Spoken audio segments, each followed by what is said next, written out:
Hello, welcome to Blogging Heads. I'm Tim Carney, the senior political columnist at the Washington Examiner, and I'm here with Tim Noah at Slate. Sorry, Tim, your title at Slate. Senior writer at Slate. So we're very senior crew here. We are very senior. We are senior citizens here. Tim, I want you to start by explaining to me and all the viewers just what is going on in Egypt. Well, I think I could summarize that by saying I don't know, and that I think is the the lesson. I think the accumulating lesson of the coverage is that it is very hard to know sort of what's true. Obviously, it's events are changing on the ground. It seemed absolutely crystal clear a couple of days ago that Mubarak was going to be pushed out, and the White House even seemed to be making noises that sounded like that, although I think they never actually said it explicitly. The thrust of what they were saying seemed to be, let's get him out of there. And starting yesterday, the message from Secretary of State Hillary Clinton was, whoa, not so fast. We need to, if we're going to arrange a transition to an orderly government where rule of law prevails, then we need a little more time and we need to work with the vice president.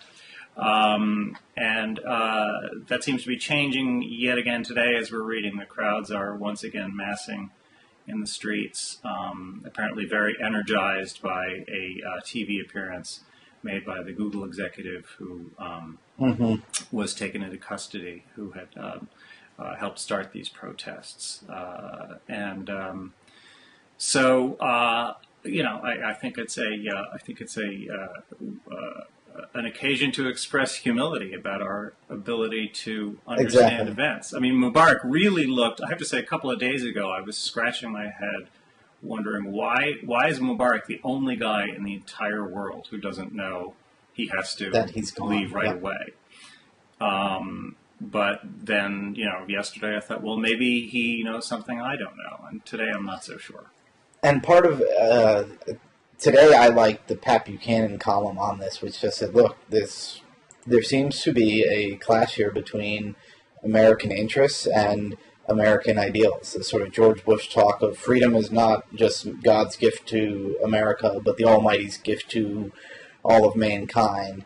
And then you realize the reason Mubarak is there and the reason he's as strong as he is the aid that we've provided him, because he was helpful in the Cold War.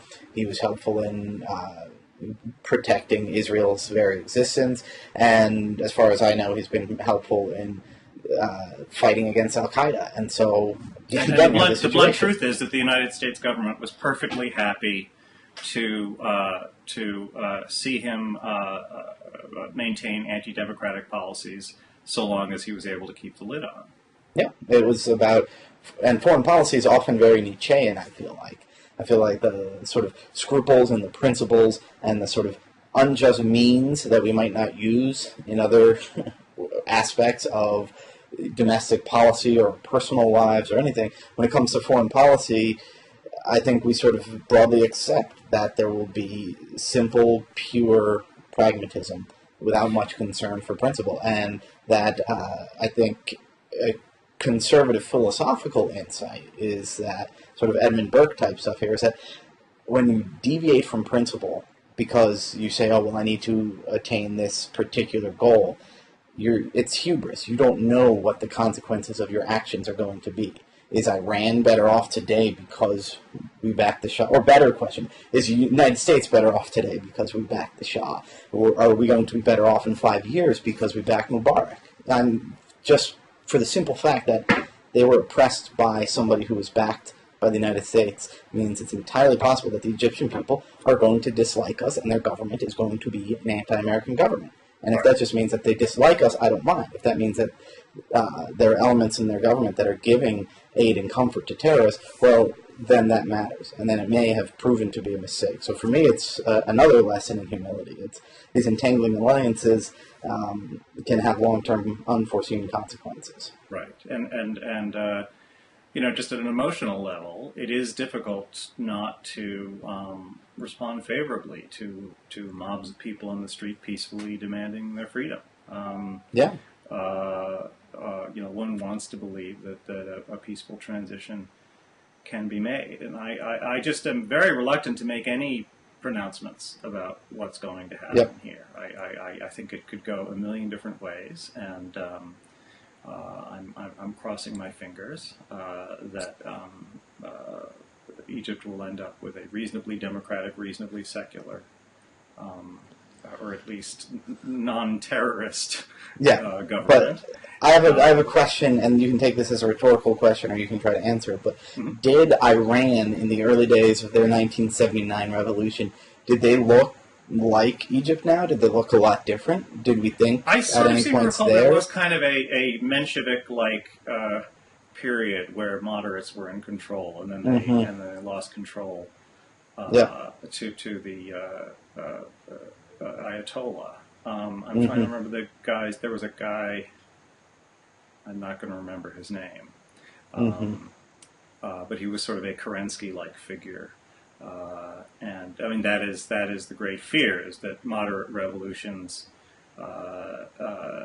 quickly evolve into extremist revolutions, into Robespierre and into Cromwell and into Stalin. Right. But then, of course, we have the United States. Yes. Which we may have exhausted our what we have to say on Egypt. But I have a segue here, which is that there is a Lebanese-American member of Congress, and that's Darrell Issa. I got that right? He's Lebanese? I think that's right. Yes, so that's sort of like a Mideast thing. And you have a blog post or an article on Slate about Issa's gambit sending out to business leaders about regulations and what they like and what they don't like. So people can obviously read your article, but what do you think is the most important thing coming from this story? Well, the point I wanted to make was that I mean I sort of find Issa's premise wrong. I mean Issa's stance is that business is being crushed by too much regulation, and that this is killing jobs, and that therefore we need to consult business, find out what these regulations are that business doesn't like, and address their concerns. And what I wrote was, in effect, since when has Washington not listened very hard to businesses' concerns under both Democrats and Republicans? Much of the business of Washington consists of finding out what business wants and giving it to them. The Democrats are a smidgen less responsive than the Republicans, and I cite the example of when you just think about how regulations are written in the first place. The comment periods, which is an agency puts out a proposed rule, and there is a comment period where the public may respond. And as I pointed out, the public in this instance is business. I mean, have you ever written a comment on a proposed regulation? But I'll tell you, the people I know people who have done it who have ghostwritten these comments, where say Microsoft will hire a lobbying firm. And then if Microsoft hears from some, Mary Johnson in Tacoma, Washington, oh, well, I like what you're doing and I don't like what the government's doing, then Microsoft will get this consulting firm or PR firm and to write a letter in Mary Johnson's name, send it to Mary Johnson, have her sign off on it, and then it goes in the public comment thing. So I know that I consider myself a hardened Washingtonian, but I had not heard about that particular con before. Oh yeah, no, and I use Microsoft. Sock puppet. They basically sock puppet, to use internet phraseology. Yeah, except I think sock puppets are made up people. These are real people who are being sort of identified and ghostwritten for. And obviously, are these real people compensated in any way for their time? No, I don't think so. The ghostwriter is. But what a sweet gig. Yeah, the lobbying, in addition to the regulatory process where business has a big impact, just the plain old lobbying of Congress between the time the idea is floated and the bill becomes a law. And then there are sort of unofficial ways in which business influences the regulatory process. So I think you're right. And part of the problem with what ICE is doing is that when you are trying to find who is suffering from regulations, a lot of time it's businesses that don't exist because that regulation is there. And your piece in Slate, I got to admit, I read the subhead, which was "Surprise, Business Doesn't Like Regulation," and I was about to tear out my hair because I know that you know better. I've read stuff you've written about business supporting regulation that kills smaller competition. Sure enough, you included it in your piece. And it's not just the licensing laws you refer to. There's lots of regulation that either drives profit to businesses or kills smaller businesses, thus benefiting bigger businesses. Right. So those smaller businesses that there are times when a regulation will one kind of business will like a regulation and another kind of business won't. But to go back to sort of the structure of what's ICE trying to do, I like what he's trying to do. But again, one problem here is some of the businesses that are hurt by this don't exist because they couldn't come in and they couldn't compete because of the regulatory barriers to entry. Another type of people who are hurt by bad regulations are consumers or businesses that are small enough and diverse enough and scattered enough that there's no way to sort of reach out to them well. You can only do so much of a listening tour to get out there. I think conservatives ought to just say, look, this is a regulatory burden which impoverishes us, which unjustly infringes on consensual commerce, and which doesn't really serve a public interest. So trying to go out and reach to business, partly for the reasons you state, and partly because it's difficult to really get at some of the victims of regulation. And I think you had a particularly cynical read where you said this might just be sort of ISA painting himself as trying to, get lots of big business contacts to donate to Republicans or something. But I want to know if you think something similar is happening with Obama, because I don't think his sort of new pro-business outreach is anything different substance-wise, or it's not very different substance-wise than what he's always stood for. I agree, and I agree, but I think that, but I agree mainly because I think that this rap against Obama, that he's anti-business, is essentially false. Yeah, he's just anti-free market. He's not anti-business. Well, I'd be interested to hear your argument about that. How is he pro-business and anti-free market? He's pro-subsidy. You look at his State of the Union address. You look at it was also in his address to the Commerce Department. I'm going to go around. I promise you this. He said, I will go anywhere and do whatever it takes to sell American products overseas. So that's not free trade. That's sort of How is that different from what every president has done, at least going back to it's not, but it's simultaneously pro-business, and it's not about opening doors so that businesses can do deals. It's about going and saying, and George Bush, there's a WikiLeaks thing, George Bush sent a letter to the King of Saudi Arabia saying, you really ought to buy this Boeing jet. And so when Bush was doing that, and when Obama was doing this was not sort of laissez-faire economics, and this was not free trade. This was our government actively working to help Boeing. And there's all sorts of different motivations. Creates jobs, good for the economy, helping your corporate buddies, whatever.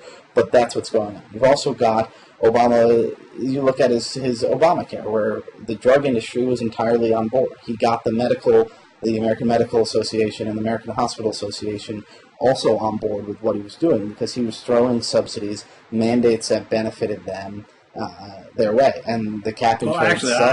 I think the main thing with my main objection with how Obama dealt with the drug companies wasn't so much the subsidies as it was the importation the relief from competition, and the 12-year on biopharmaceuticals, high-tech drugs. Yes, that was 12-year exclusivity. That was definitely disgraceful. But and none of those are pro-free market, and all of those are pro-big business. And cap and trade, I'm sure you know how General Electric before we and get away from the Monsanto- drug companies, though, I just want to be clear. Okay. My main objection there is that the government was not allowed to. I mean, one of the big problems with the Medicare expansion under George W. Bush was that the government was forbidden to negotiate volume discounts, prices. And that is, that was that very idea was kind of denounced as being anti-competitive, but it's not. It's just sort of the logic of the market that if you scale up, you acquire greater leverage, and you ought to be able to exercise it. You're perverting the market if the big buyer is not allowed to do that. No, and especially if the big buyer is acting in the public interest, it's absurd to limit the government's ability to bid down the price of. And Obama had he gave that away. That was disgraceful. He had a campaign ad which was called Billy, and that's Billy Tozan, in which he said, "Oh, well, when the Republicans were writing the prescription drug bill, one of the committee chairmen who wrote the bill, and as soon as it passed, he left, started making $2 million a year as a drug lobbyist." And after putting in there that the Medicare can't negotiate down prices with the drug company. And I thought that was great. When I saw that during the primary, I saw Hillary as being sort of the person who was into cronyism. And when Obama was talking that way before Iowa, I thought, this is great. He's taking on cronyism. And then sure enough, Billy Tozan got a seat right there at the table in the White House, in the West Wing, Rahm Emanuel and other people, and he protected as you said, the reimportation. He protected the no negotiation. They got subsidies and handouts. They got 12 years on the biotech drugs. And again, every one of these things was pro-business, if the business you're talking about is the drug industry. I mean, this is sort of my whole shtick is Obama, in different ways, but as much as Bush, is a corporatist, where he uses big business, uses big government to steer while he lets big business row the ship. He is not saying, he's not a socialist that Marxist who wants to nationalize industry, but he's also not a laissez-faire free market guy like Rachel Maddow says. He believes in a strong government that directs he is no more of a corporatist than his immediate six predecessors. I feel like Gerald Ford is a winner if we go back. Ford is the beast. Honestly, I wrote a book, The Big Ripoff, in 2006, and I had a chapter on sort of the history of corporatism in the second half of the 20th century. And I had great examples and tons of them for every president. And then with Gerald Ford, I couldn't find it. Really? Nixon had done these wage and price controls that a lot of the business industry was on board with, and maybe I just didn't look hard. And there's lots of reasons for conservatives and liberals to dislike Gerald Ford, but on my own pet topic of corporatism, Gerald Ford, if I got to rank presidents of the 20th century, so far he's number one. Maybe I don't know why, but this should be noted at the. Have you ever been? I was last year for the first time in Grand Rapids. I had a chance to go to the Gerald Ford Presidential Museum. Have you ever been there? No, I've never been to Grand Rapids. It's a little museum. It's a little tiny museum because he was only president for 2.5 years. Yeah. And you go there, even though it's a little tiny museum, they really are struggling to think of things to talk about there. So you should tell them. I should help them make an exhibit. Yes, on the non-corporatist president. They had to have a room that was all about the 60s, even though he wasn't president until the 70s. And they had a room about the 70s, even though he was only president for part of the 70s. The very end. And they were kind of desperate. But the broader issue here is, not the broader issue, to go back to the political question. I talked to some Goldman Sachs lobbyists who told me that the bankers they talked to who had been Democrats, supported Obama in 2008, and then supported Republicans in 2010, Goldman Sachs lobbyists assumed that they were upset about Dodd-Frank. But then they said, well, no, we can deal with these regulations. We can adjust to them. It was just the way he was calling us all these names, calling us fat cats, attacking us, making us be the bad guys. And you're just thinking, wow, if that's all it takes to win these... Hey, you should have thicker skin. I feel like I've got decently thick skin, and if I made 5 times as much money, I'd have even thicker skin, maybe. Maybe it's the other way around when you look at a guy like Dan Snyder, and maybe money makes you a thinner skin. But so my question here is... Well, I think it's Obama, just they're used to winning. They're not used to losing. Yeah. And so is Obama just changing his rhetoric because he knows that his rhetoric was what drove him away? If he changes his rhetoric, he can win them back. Will he set records for raising money from Wall Street in 2008? Will he do it again in 2012? I really look forward to seeing those numbers. That would be interesting. That would be interesting. I mean, my own feeling is that Dodd-Frank, like the healthcare reform law, was really kind of an opening bid in what's going to need to be a succession of laws that in the case of Dodd-Frank, get the financial sector under control.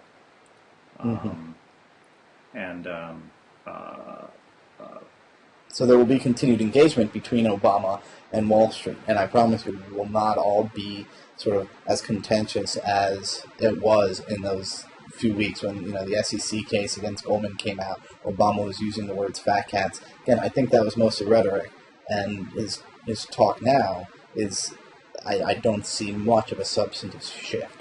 However, he was talking about tax reform, cutting corporate taxes while getting rid of loopholes, something I would see as a positive development. And I think that's new, at least because he attacked John McCain for cutting corporate taxes during the campaign. So there might be some that you mentioned that. I'm suddenly realizing that I have not heard any discussion since the State of the Union of Obama's wanting to cut subsidies to oil and gas industries. Is it because it's just assumed that's never going to happen in a million years? It's purely rhetorical? Well, the subsidy thing, I was actually talking to an oil guy, a Texas oil guy the other day, and I said, what are all the subsidies you get? Because this was it's free market. Oh, I don't like all these subsidies. I want to be able to drill more. I said, what are the subsidies you get? And he said, the first one that Obama goes after has to do with income made in overseas operations. It's not something that applies to oil companies, but applies to all international companies. And something about the nature of drilling might mean it particularly benefits oil companies, but that's sort of a multinational corporation tax rate more than it's an oil subsidy. Then there's something that's confusing that I do have to figure out called the depletion allowance, where somehow as the oil wells... I've been trying for 30 years to understand the oil depletion allowance. These guys are drilling and there's lots of oil there, and when they get the oil out, they get to deduct the fact that there's not as much oil in the underground anymore. It's something like that, which might sort make of like some depreciation, sense. I think. I don't really know. But the fact of the matter is there's not... And then there are some tax credits sometimes if there's a well that's mostly drilled and there's just a tiny bit left down there, but it's not economical to get the last bit. Sometimes the government says, all right, we won't tax you on that last bit. So the fact of the matter is oil and gas subsidies, yes, I want them to all go away to the degree that it's corporate welfare distorting the market, but there isn't that much there if you're really talking about favors for the oil industry. And certainly it's dwarfed as in its importance to the industry. It's dwarfed by all the ethanol, all the nuclear. I mean, not nuclear so much, but ethanol, solar, all the alternative fuels. They are subsidized proportionally to their industries much more than oil is. Alternative energy is subsidized to a greater extent than oil. I have to say, the dollar amount is bigger. The dollar amount is probably bigger for oil. It would almost have to be bigger because oil is so much bigger. Well, think about it. Would corn ethanol exist without subsidies? Maybe in a very limited way.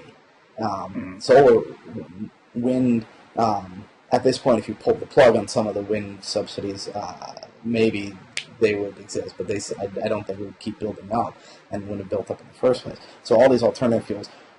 Oh, and it's another inconsistency on Obama's that he says, I want to simplify the tax code, but he's throwing out these, tax credits for green energy here, permanent R&D tax credit there. So I don't think he really does want to simplify the tax code. No, and I actually, my response to that is thank goodness he doesn't want to simplify the tax code, because I think, I've written this in the past. I might even have mentioned it on Blogging Heads before, and if I have, I apologize. But the fallacy in the thinking about taxes is that this is just like 1986. 1986, the one domestic initiative that Ronald Reagan enacted that was cheered by both liberals and conservatives was tax reform in 1986.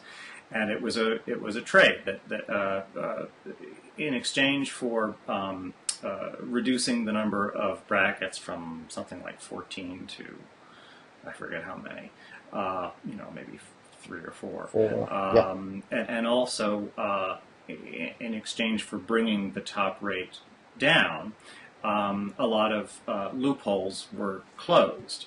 And the problem this time out, which I think has gone unrecognized, is we don't have the same situation in 2011.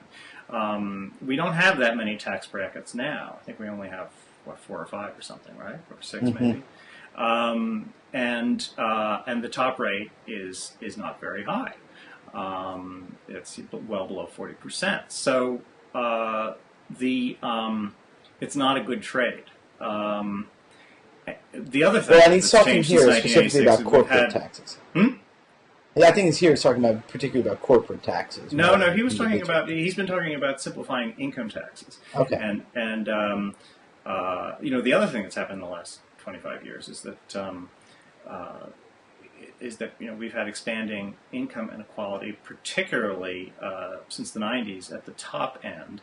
And so it has become increasingly absurd to treat everybody who earns more than $250,000 as being in the same category. I am not pleading for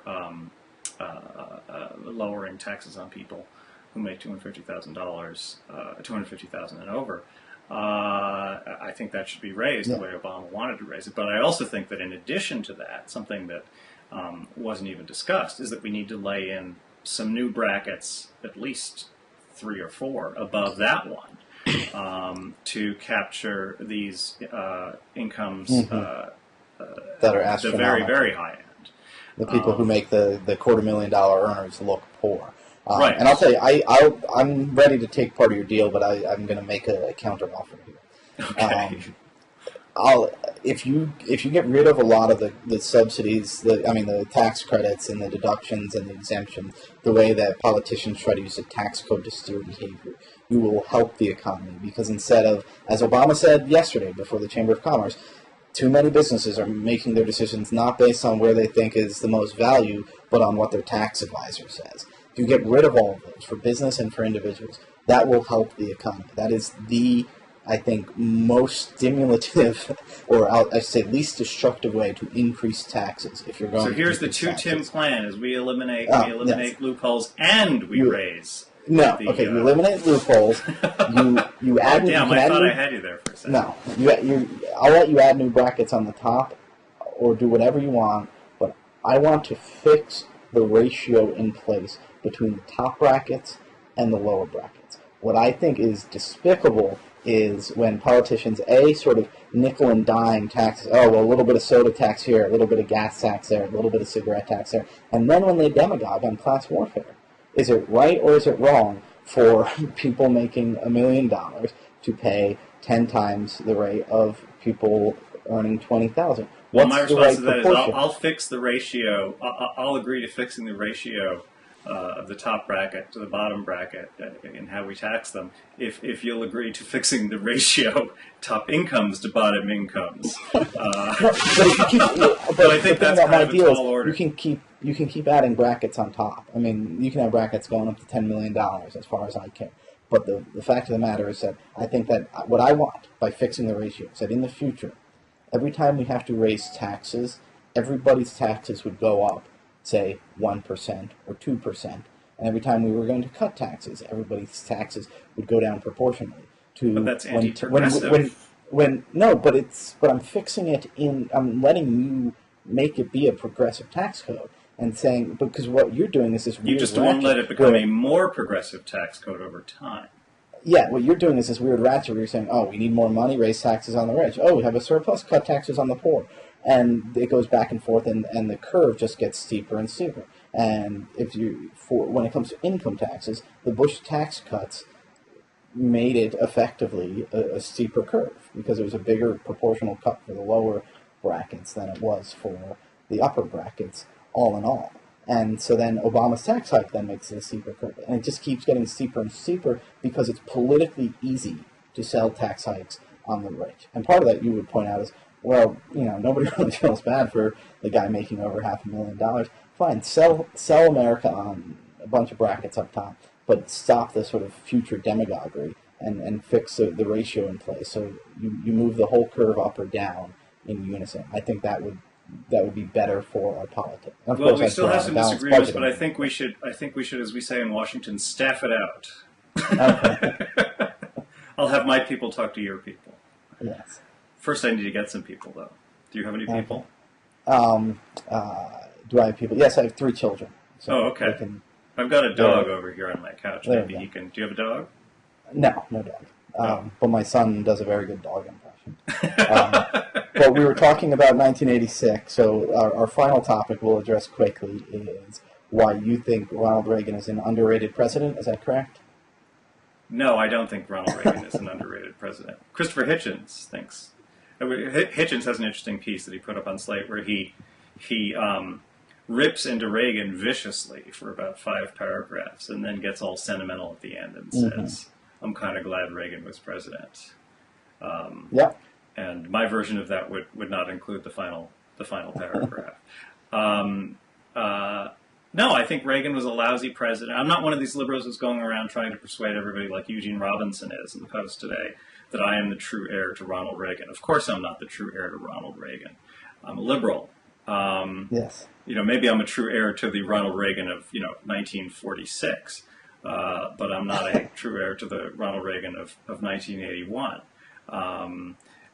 Just a quick note, I have a headline that I think all editors should have on hand for a column, which is that dead person everybody is revering right now would have agreed with my policy prescriptions. Right. That's what the Eugene Robinson thing is. I've seen that every angle about Reagan. You see it about every person who, if they're widely enough liked, say, well, Martin Luther King actually would have agreed with me on whether we should tax carried interest. But right. Sorry, now, what is true is that the actual policies that were enacted in his presidency were far less conservative than is generally supposed. That is not a glimpse into Ronald Reagan's soul. That's a glimpse into the politics of the time. Although I think you are glimpsing into Ronald Reagan's soul when you look at the deficit. I think he truly did not care about the deficit. And when Grover Norquist went on his campaign to name everything in the world after Ronald Reagan, I wrote that my bid was to name the deficit after Reagan. We could call it Reagan. Give me back my airport and call the deficit the Reagan is my position on that. I think Obama might own it more than Reagan now. So, well, in 1999, you were right. We might have to start calling it the Obama if things don't start to change. But see, I agree with you, and I think because where Ronald Reagan, when he was talking to the Soviets and calling them the evil empire, the Democrats freaked out. Well, first of all of Europe freaked out. They thought that was horrible and barbaric. And Tom Foley said, the real evil resides in the White House, or Tip O'Neill, actually. The real evil resides in the White House. So there's this pretend thing where, everybody, because when it came to the actual Cold War and the Soviet Union, there was lots of bipartisan agreement about the Soviet Union were the bad guys and we were the good guys. But when it came to the way Reagan wanted to fight it, Mr. Gorbachev, tear down this wall. That was not greeted across the board with the cheers that it was greeted with out at the Brandenburg Gate. A lot of Democrats didn't like that. When they said, what's your approach to the Cold War? He said, here it is. We win, they lose. And that sort of attitude, which I think was very important to our winning the Cold War, was not a bipartisan attitude. I have to say, I disagree. First of all, I think that all Democrats, inwardly were cheering Reagan when he said, tear down that wall. The disagreement was whether it was a prudent thing to say, whether it was overly provocative. But there wasn't... I'm not saying there wasn't anybody in the United States who didn't want the Berlin Wall to come down. Sure. No, I meant to lump it in with the we win, you lose, and the evil empire talk, and that they didn't want. And there were some people who didn't think we were going to be communism. Maybe they were mostly in academia, but Young America's Foundation puts out this poster. It says, he said it and no one believed him. It's got Reagan saying, communism, ash heap of history, surrounded by all these liberal academics and politicians saying, it's ridiculous. We have to learn how to coexist with the Soviet Union. But, so when you look at the record, Reagan is not, there's an awful lot of self-serving historical analysis that says, Reagan knew that Russia was going to, implode. You can find statements supporting that view by Reagan. You can find statements supporting the precise opposite view as well. So I don't think Reagan had any special knowledge about the fate of the Soviet Union. Well, I think he had an optimism and a belief. I mean, and it's tricky because I'm the kind of guy who about Islamic terrorism, I say, you can't win that war. This war will never be over. I don't even know how we win Afghanistan or Iraq. So I'm sounding, un-Reagan-esque because I think it's a different war that we're fighting today. But there were a lot of people who sounded about the Cold War the way I did. I remember just looking. I did an article on this for the American Spectator when Reagan died about the Evil Empire series and the sort of reaction it got among liberal columnists, Mary McGrory, in Europe, and it was mocked on the floor of Congress at the time. And there was not the optimism that we are just going to go and, to use Bill Clinton's words, we just have to win. That wasn't a sort of shared idea. Right, but Eric Honecker didn't respond to that speech by saying, "Oh boy, we better take down that wall." I mean, I don't think that the speech's impact on events was significant. I think that what happened was that the Soviet Union was in an advanced state of collapse, and I don't think the United States won the Cold War. I think that the Russians lost it. And I wish I had more of these quotes on him, but I feel like this is this horrible way to cheat Reagan at both ends, where ahead of time it was told, no, you can't just go and beat them. And then once we beat them, he says, oh, well, they were going to collapse anyway. It's a way that happens to conservatives all the time, where they can't win. And there were people, I'm agreeing with your original premise. Ronald Reagan was not sort of loved bipartisan. He did not sort of share some great, moderate centrist idea that spanned all sides.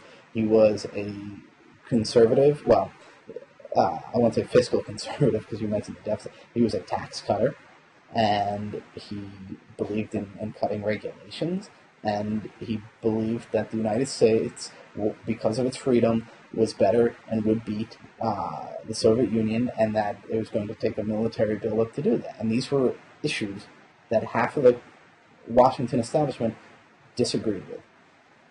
And the judgment of historians who've looked at this is the military buildup. Our military buildup had very little to do with the collapse of the Soviet Union. Look, it was a long time coming. And where I will credit Reagan is that he was able to recognize, as Margaret Thatcher was, that Gorbachev represented change, genuine change. And I will give him that. But I think it falls more into the category of he didn't blow it, rather than he affirmatively did very much.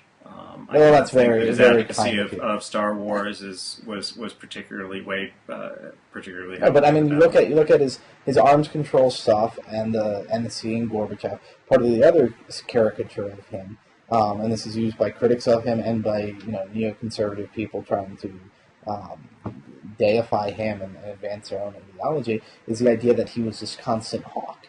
He did have 3 actual engagements. He did Grenada and these other things, but the embrace of Gorbachev and the doing the arms control, as well as doing the Star Wars stuff, that he was hawkish when he thought that was the right thing to do, and he was dovish and about.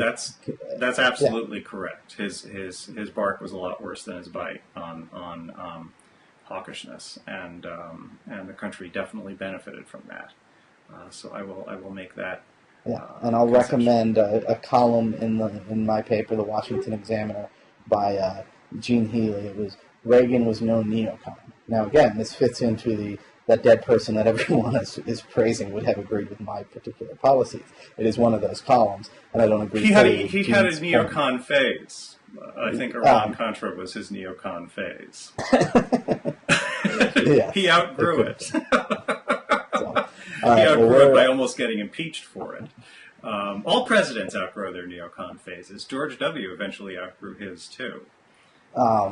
George W. developmental stage in conservative presidents too. George W. grew into his hawkishness. Do you remember the second debate between Bush and Gore? Right, where he mocked the idea of nation building. That was the first time I felt enthusiastic about George W. Bush. And then, but as we know, 9/11 changed everything. So, right. But by the end, by those last couple of years, the neocons were on the outs. Yes. Rumsfeld kind of blew it for them. Yes. So, Rumsfeld and others. I think we've covered the waterfront here. We've solved Egypt and ISA and Reagan, so I think that's a good day. And we've established. So just to be clear, neither of us is the true heir to Ronald Reagan. Is that right? Yeah. No, but I think I'm pretty close, but not quite. Well, you're a lot closer than I am. Thank you, Tim. But I hereby pledge on Blocking Heads, I will never in my life claim to be the true heir to Ronald Reagan or claim that Ronald Reagan was a liberal. On that note, this has been fun talking. And fun talking. Let's do it again sometime. All right. Bye.